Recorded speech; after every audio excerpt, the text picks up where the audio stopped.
let's discuss or recall your lesson during your grade 7 and grade 8, the laws of exponent. And for today, we'll be focusing on integral exponents. So, i-discuss ko mamaya kung ano yung integral exponents. Pero, itong laws of exponent is your lesson during your grade 7 and grade 8. So, I hope mamaya kapag diniscuss natin, medyo aware na kayo dun sa iba or maalala nyo yung mga laws na to so that hindi na tayo mahihirapan intindihin siya. So as we proceed, ano nga ba ulit yung exponent?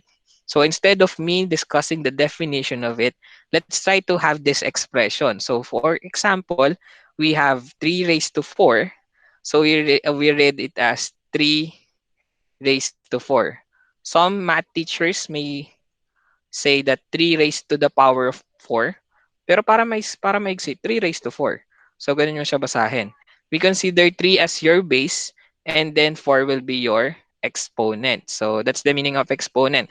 So, what's the idea of having this base and exponent? Yan. 3 raised to 4 is also the same as saying 3 times 3 times 3 times 3. So, you repeatedly multiply the base depending on the number of exponent. So the number of exponent is 4.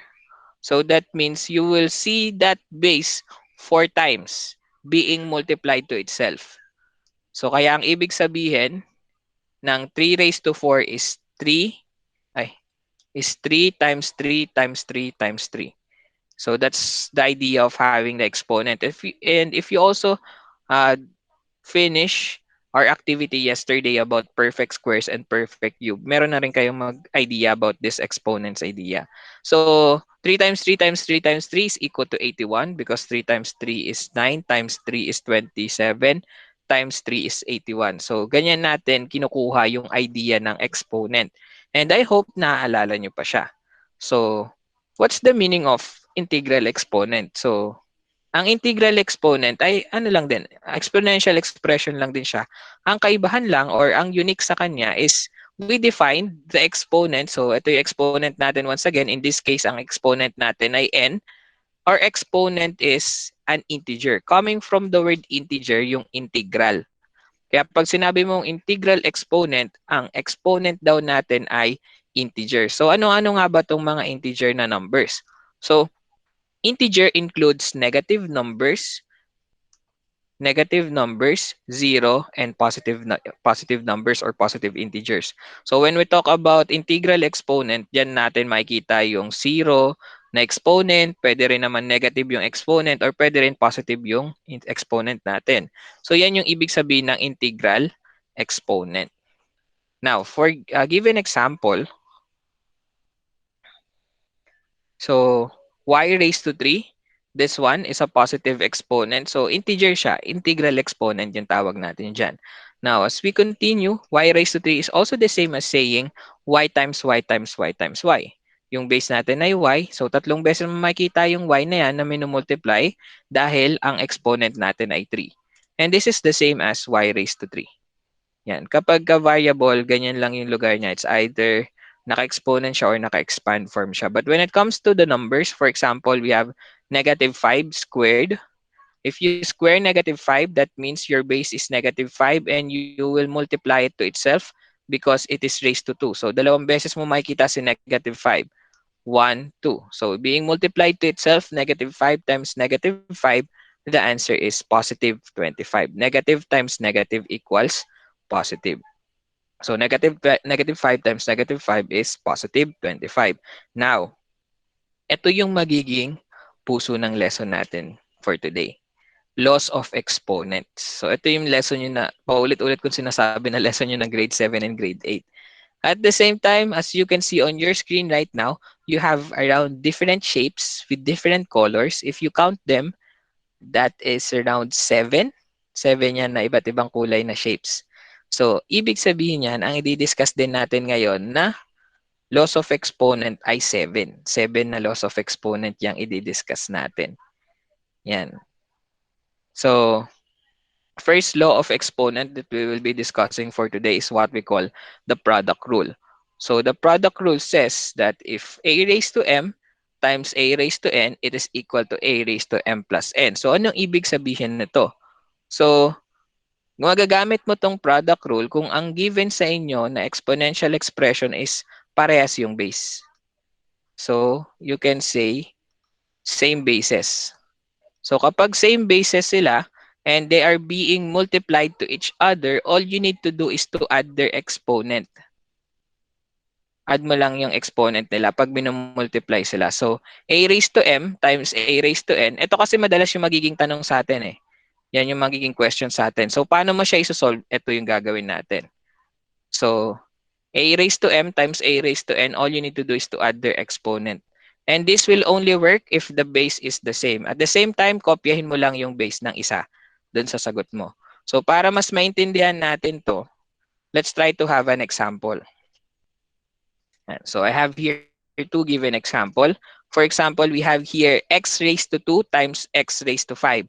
So, una mong titignan, dapat yung dalawa will be having, yung dalawang minumultiply na exponential expression will be having the same bases. So, same ba yung base nila? Yes, parehas. X yung base nila. So, we can use product rule. As you can see also, ang exponent ng x natin ay 2 and then ang exponent ng isa ay 4.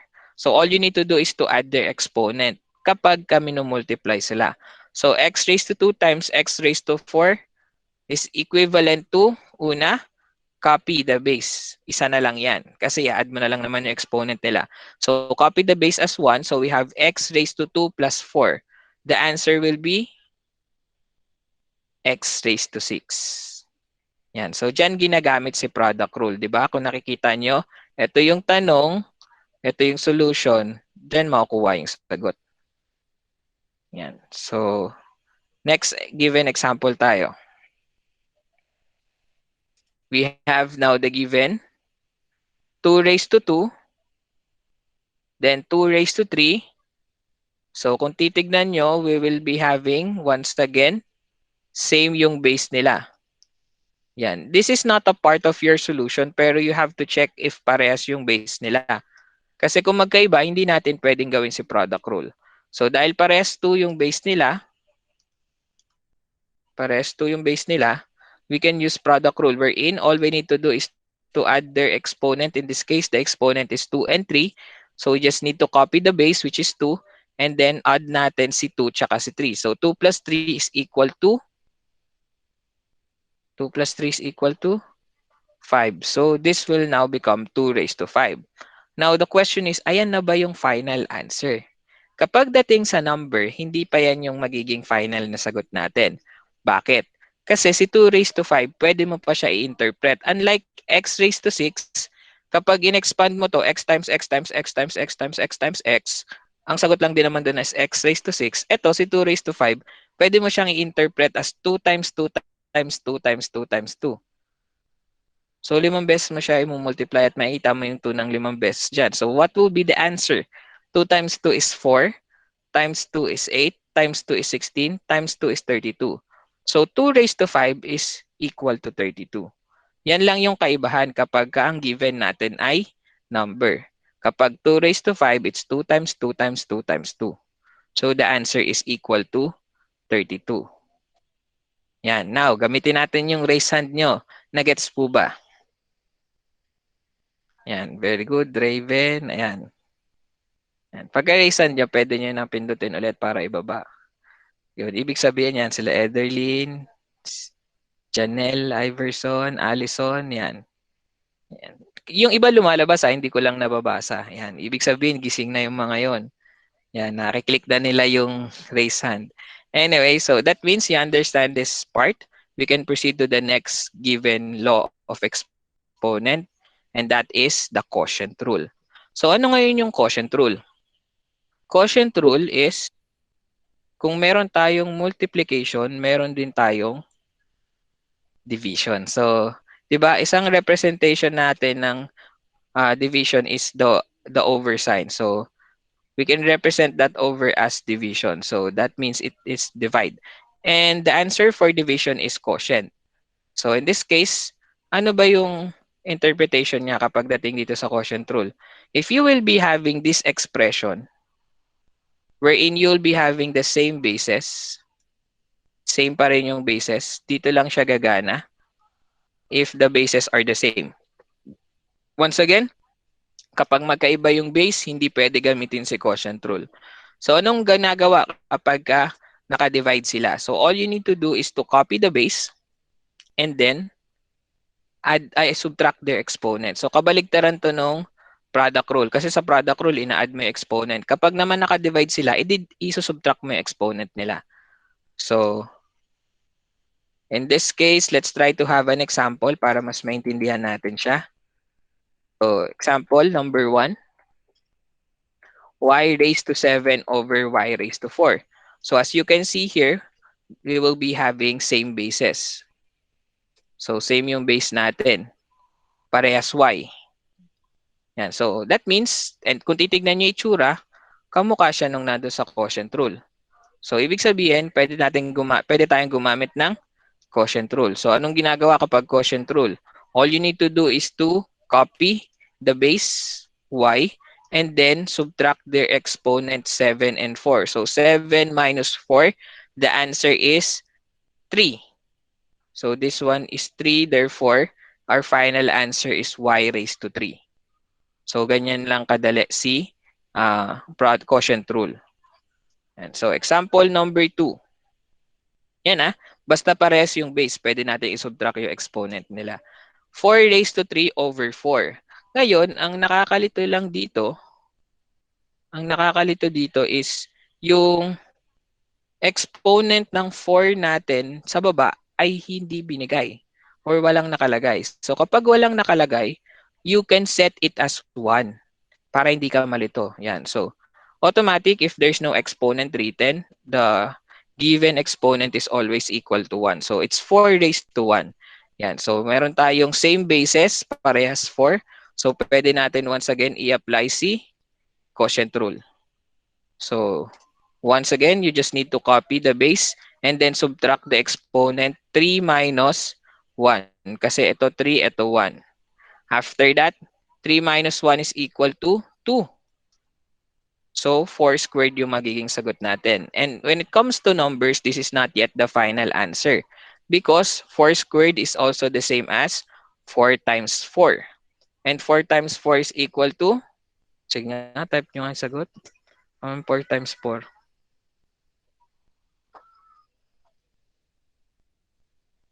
4 times 4 is, very good, Charlie, it's 16. So, the final answer here is 16. So, ganyan lang yung kaibahan kapag may number tayo na given. Now, gets po ba? Tingnan na natin. Naka-ready na iba. Ang bibilis. Raise yung hand. Baba nyo mamaya hindi nagbababa ng kamay yung iba.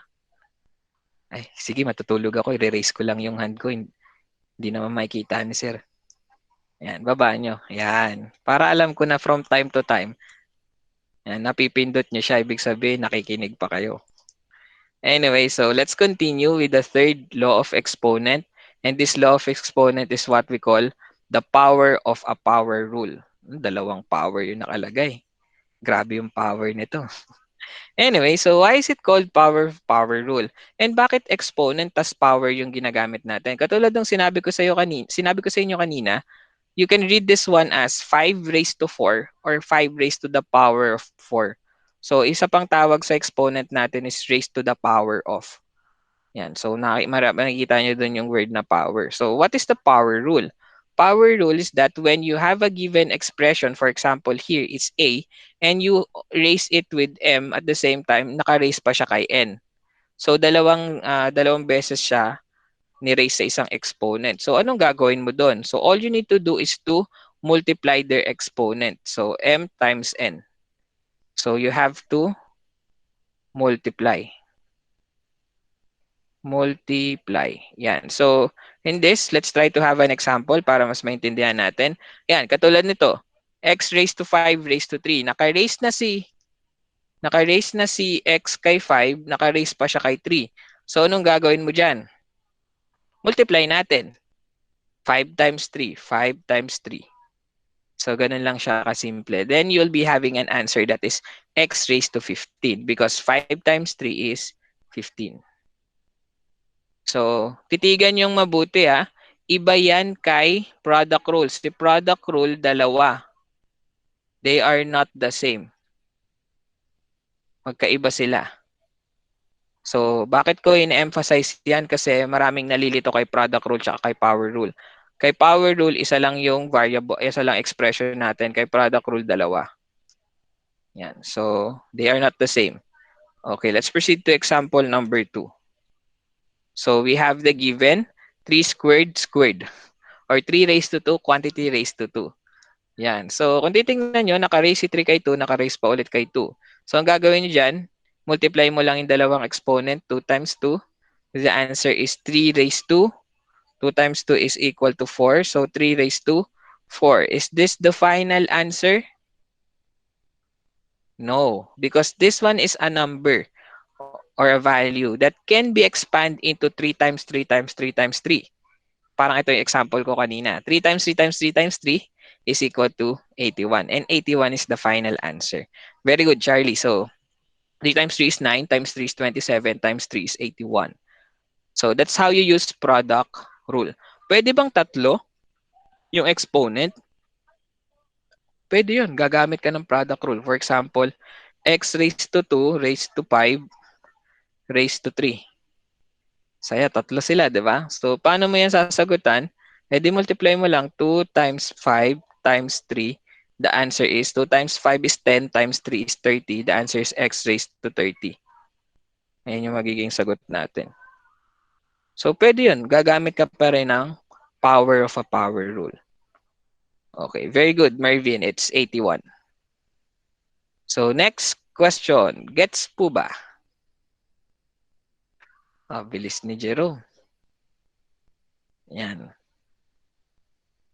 Okay, so ito ay lesson nyo lang ng grade 7 tsaka grade 8. So I hope nakakasabay yung iba. So next tayo, power of quotient rule. So power of quotient rule is having an expression like this one. So para siyang quotient rule kasi naka-divide siya. Pero in this case, ang idea niya ay parang power of a power rule. Kasi dito, hindi necessary or hindi importante na parehas yung bases ng dalawa. Pero ang idea kasi dyan, naka-raise sila parehas sa magkaibang exponent at the same time naka-raise pa siya kay k. So parang pinagsamang quotient rule at power rule ito. So anong gagawin mo kapag ganyan yung expression? I-distribute mo lang si k. So distribute mo siya kay m and multiply mo din siya kay n. Kaya siya naging ganito. A raised to m times k and then b raised to m times k. Yan. So ganyan itsura niya. Now, as we have an example like this one, for example, meron tayo niyan. Kung makikita nyo, magkaiba yung base. Not necessarily parehas sila. Pero ang idea kasi dyan, all you need to do is to distribute this one or multiply them from the exponent of the numerator 2 and the exponent of the denominator 4. Kaya ang magiging solution natin dyan ganito. 2 times 3, tsaka 4 times 3. 2 times 3 is 6 and then 4 times 3 is 12. Therefore, our answer here will be x raised to 6 and y raised to 12. Yan. Next example tayo. Here, we have x over 5 quantity squared. In this case, kung titignan ninyo, walang exponent na naman na nakalagay kay x siya kay 5. So, para hindi ka ulit malito, lagyan mo ng 1 parehas. Yan. So, ibig sabihin, di-distribute mo dun si 2 and di-distribute mo din dyan si 2 sa baba. So, ang magiging solution mo ngayon dyan is x raised to 1 times 2 and then 5 raised to 1 times 2. Sige, naka-record naman yung yung Google Meet natin. So pwedeng i-replay ni Mendoza mamaya. Yan. So the answer will be x squared kasi 1 times 2 is 2 and then 5 times 2 is 2. So the answer is x squared over 5 squared. Pero hindi pa yan yung final answer because you can interpret 5 squared as 5 times 5, which is the answer is 25. So our final answer is x raised to 2 or x squared over 25. And that's how you use power of quotient rule. Gets po ba? And si Raven, naka-ready na eh. Kakaklik ko pa lang dun sa nag-raise ng hand. Yan. So, okay. Next tayo. Next rule. So, next is the power of product rule. So, kung merong quotient, syempre merong product. So, ano ba itsura niyan? Para lang din siyang quotient rule, pero ito naka-multiply or naka-product siya. So, we have a raised to m, a raised to m times a raised to b raised to k. So, kung titignan nyo dyan, i-distribute lang dyan si k kay m tsaka kay n, kaya ito yung naging sagot natin. A raised to mk, b raised to n times k. So, para mas madali nga siyang intindihin, gawa tayo examples. So, here, on number 1, we have the given x raised to 3 times y raised to 5 quantity raised to 2 or squared. So, ang gagawin mo lang dyan, distribute mo lang dito si 2 kay 3. Isa natin. Distribute mo lang siya dyan, then si 2 kay 5. So, in that case, yung solution mo, ganito yung magiging itsura. 3 times 2, then 5 times 2. Yan. So, 3 times 2 is 6, then 5 times 2 is 10. So, yan yung mga exponent individually ni x tsaka ni y. So, if you try to simplify them, the answer will be x raised to 6 times y raised to 10. So, ito yun. 6 tapos ito yung 10. Yan. So, minultiply lang. Actually, pwede ngang galing dito, makuha mo na agad yung sagot eh. Minental mo lang yung exponent eh. Mental multiply mo lang yung exponent, 2 times 3 tsaka 2 times 5. Yun agad yung sagot. Yan. So, next, we have 2ab raised to 4, quantity raised to 3. Ngayon, yung iba dyan, katulad kanina sa honesty, may nagsagot ganito. 2ab raised to 12. Tama siya kasi ni-raise niya dito sa 4. Pero ang problema, ito, walang nangyari sa kanila. Kaya nga, ang suggestion ni Sir Valera kapag ka magsasagot ka niyan, lahat ng walang exponent na nakalagay, ilagay mo 1. So ito, 2 raised to 1 yan, hindi lang nakalagay. Ito, a raised to 1 yan, hindi lang nakalagay. Ikaw maglagay para hindi ka magkamali. Ito, b raised to 4, walang problema. Ngayon, burahin ko lang yung mali. So, distribute mo yan. Didistribute mo siya dito kay 1, didistribute mo siya dito kay 1, and kay 4. Hindi magiging 2ab yan kasi, ano mangyayari? 2 times 3, ito, 3 times, 1 times 3 is 3. Then, 1 times 3 din to. Then, 4 times 3. Ito yung magiging itsura niya. 2 raised to 3. Bakit siya 2 raised to 3? Kasi 1 times 3 or 3 times 1 is 3. Then, ito yung solution dun sa dalawa. 1 times 3. Then, ito yung sa isa. 4 times 3. So, in this case, 2 raised to 3 will be equal to 8. And then, 1 times 3 is 3. 4 times 3 is 12. Kaya ito yung final answer. Dito galing yan, yung 8, kasi 2 times 2 times 2 is 8. And then, a raised to 3 kasi, dinistribute mo yung 3 doon kay a. Then, yung 12 naman dito. So, ganyan gamitin si power of product rule. Yan. So, wait lang. Question. Nagets po ba? Yan. We're down to the last. Yan. Thank you for responding. Ang bilis ni Mikaela. Siya yung una. Anyway, so, this last two law of exponent will just be easy to understand, but minsan ito rin yung nakakalimutan natin. Unang rule is what we call the law or the zero exponent rule or the rule of zero exponent. So, ang ibig sabihin lang naman yan, any number raised to 0 is equal to 1. So, a raised to 0 is equal to 1. Or any given exponential expression raised to 0 is equal to 1. For example, 5 raised to 0. The answer is 1. And another example, yung buo, naka-quantity yan. Tingnan mo, naka-quantity yan. Ibig sabihin, yung buong 17x naka-raise kay 0. So, the answer is equal to 1.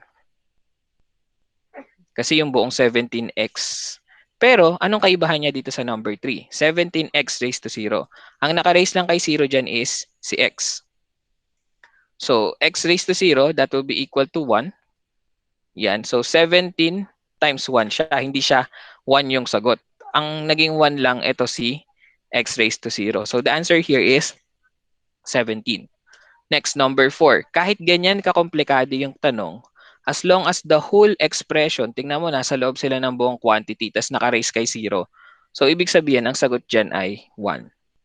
Kasi yung buong quantity ni-raise kay 0. So, that's the idea of zero exponent. Yan. So, extend lang ako ng mga 5 minutes. Diretso na ako ay negative exponent.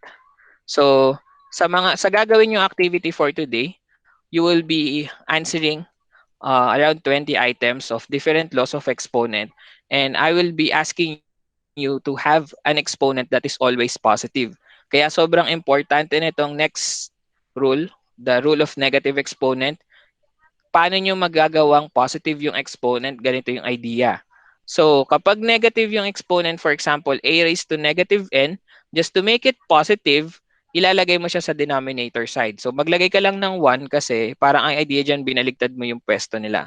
So, nilagay mo siya sa ilalim, pero in this case, positive na siya. So, yun yung idea ng negative exponent. Yan. Or, kabaligtaran naman. Kunyari, ang nakuha mong sagot, 1 over a raised to negative n. So, negative yun nasa baba. Eh di ang gawin mo, ilagay mo siya sa taas. So, actually, ang idea niyan, a raised to n over 1. Pinagbaliktad mo, nilagay mo siya sa taas, naging positive na yung n. So, some examples about this one will be, for example, x raised to negative 4.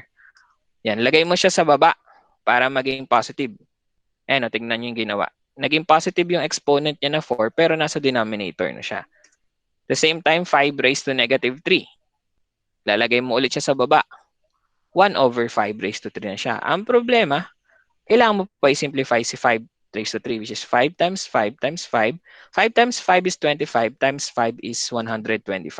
So your final answer is supposed to be 1 over 125. Next, for number 3, ito, kung makikita nyo nasa baba yung negative exponent, which is negative 12. So, para maging positive siya, lagay mo sa taas. So, actually, it's over 1. Pero hindi na natin sinusulat yung over 1. Yan. So, nakita nyo, positive na yung exponent niya. Next, paano kapag ganito? Yung exponent sa taas tsaka exponent sa baba, negative. So, ang gagawin nyo dyan, pagpalitin nyo lang sila ng pwesto. Ganito yung mangyayari. Yung negative 3, para maging positive yung exponent na yan, lagay mo siya dito sa baba. Then, yung b raised to negative 4, lagay mo sa taas. Magkaabaligtad lang yung pwesto. Anyway, so that will be the different laws of exponent.